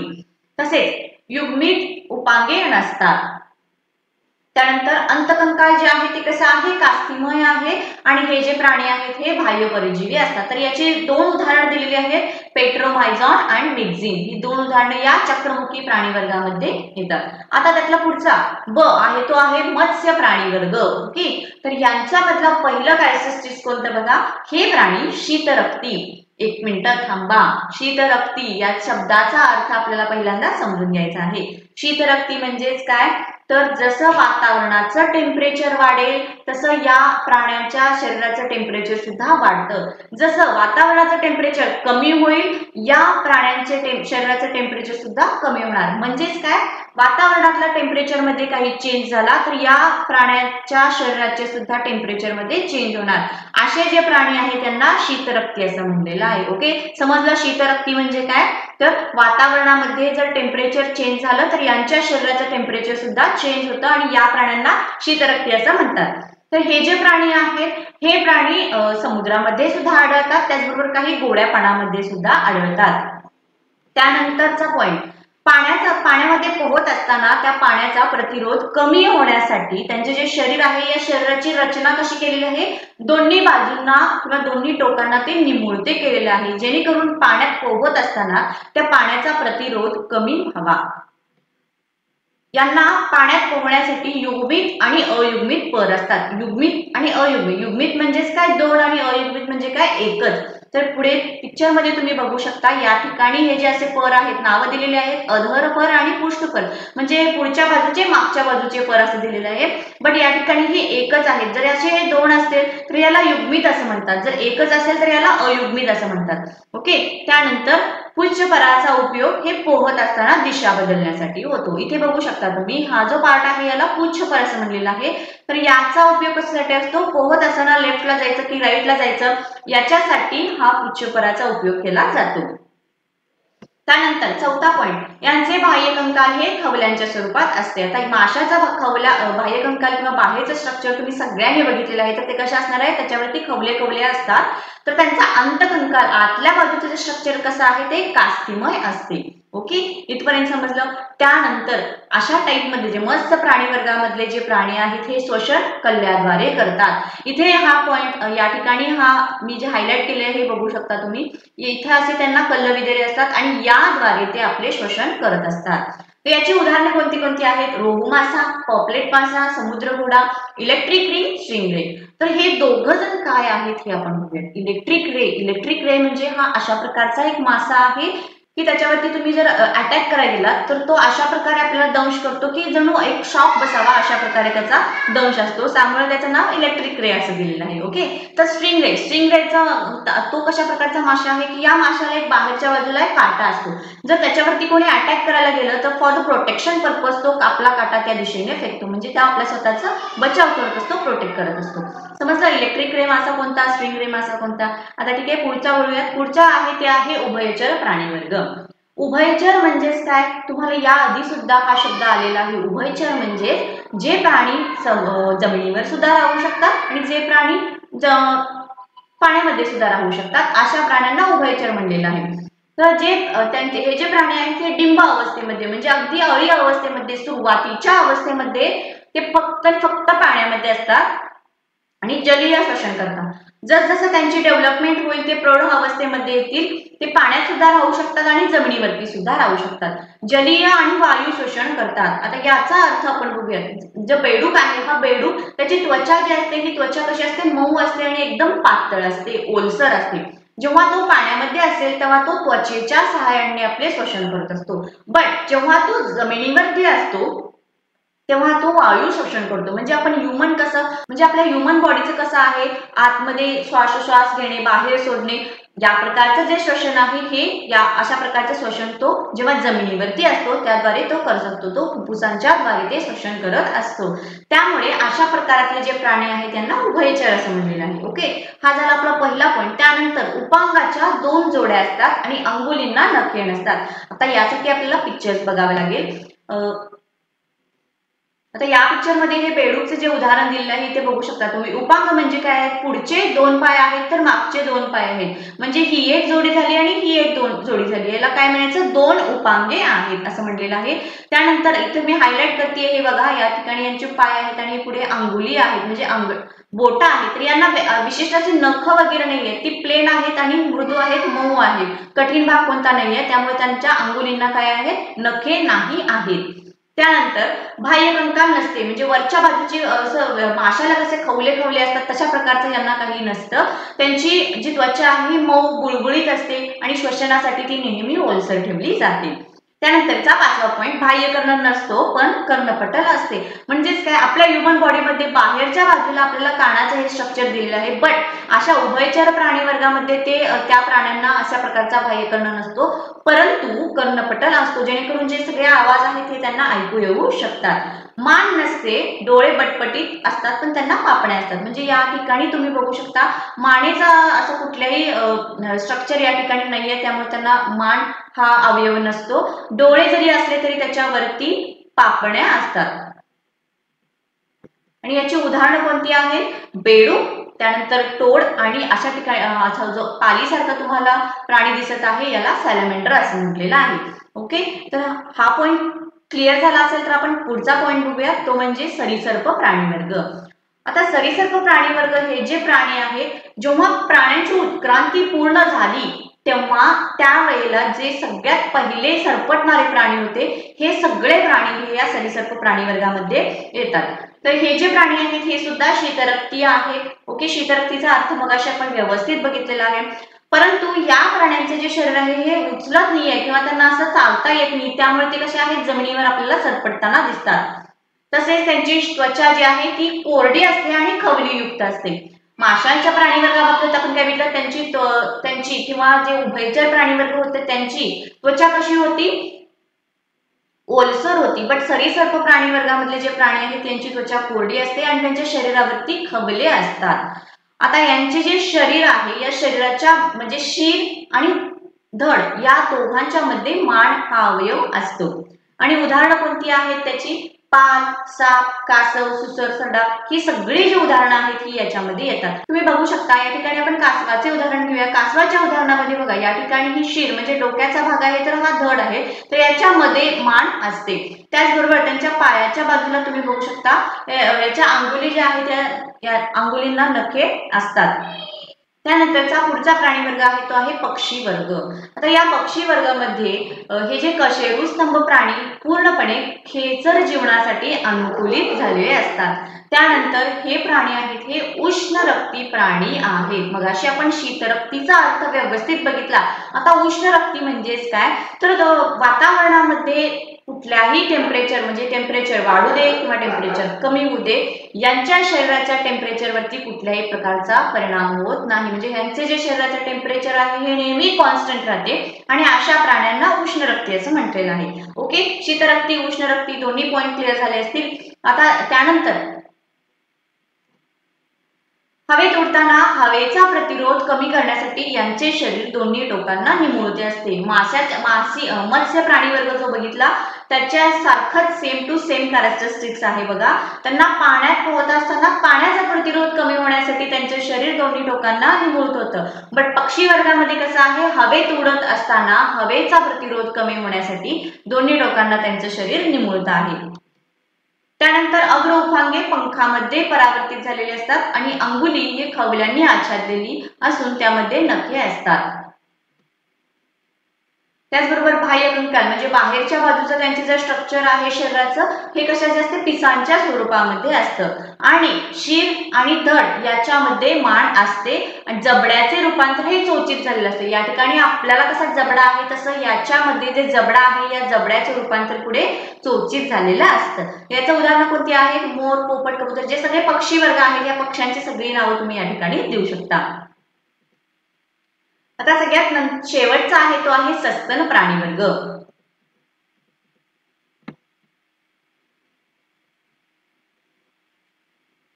तर या सस्तन प्राणी वर्गातील जे प्राणी आहेत यांच्यामध्ये एक स्पेशल कॅरेक्टरिस्टिक्स आहेत, ते म्हणजे यांच्यामध्ये दूध स्रवणाऱ्या ग्रंथी असतात. सस्तन प्राण्याचा स्पेशल विशिष्ट गुणधर्म कोणता आहे व्यवस्थित लक्षात ठेवा, तर त्यांच्यामध्ये दूध स्रवणाऱ्या ग्रंथी असतात. तसेच हे प्राणी सुद्धा उष्ण रक्ती असतात. म्हणजे वातावरणामध्ये टेम्परेचर कमी होऊ दे, जादा होऊ दे, वाढू दे, काही चेंजेस होऊ दे, यांच्या शरीराच्या टेम्परेचरची मात्र कुठलाही परिणाम होत नाही. अशा प्राण्यांना उष्ण रक्ती असं म्हणतात. यांच्या शरीराचे वेगवेगळे भाग कोणते कोणते आहेत, त्यांना डोके आहे, त्याचबरोबर मान, धड, शेपूट हे सगळे या शरीराचे भाग असतात. अंगुलींना नखे असतात, नखर, खूर हे सगळे असतात. त्यानंतर बाह्य कंकाल हे केसांच्या किंवा लोकरींच्या स्वरूपात असते. आणि याची उदाहरणं कोणती कोणती तुम्ही सुद्धा सांगू शकता. याचं उदाहरण आहे मानव, त्यानंतर डॉल्फिन, कांगारू आणि वटवाघूळ. तर या ठिकाणी ते पिक्चर मध्ये सुद्धा मी ऍड केलेलं आहे, हे वटवाघूळ आणि कांगारू. ठीक आहे विद्यार्थ्यांनो, तर हा होता आपला 6वा चॅप्टर प्राण्यांचे वर्गीकरण. तर या ठिकाणी आपण 4 पार्ट घेतलेले आहेत. या 4ही पार्ट मध्ये तुम्हाला कुठलीही शंका वाटली तर तुम्ही मला बिनधास्त कमेंट करून मेसेज करून शंका विचारू शकता. Thank you so much.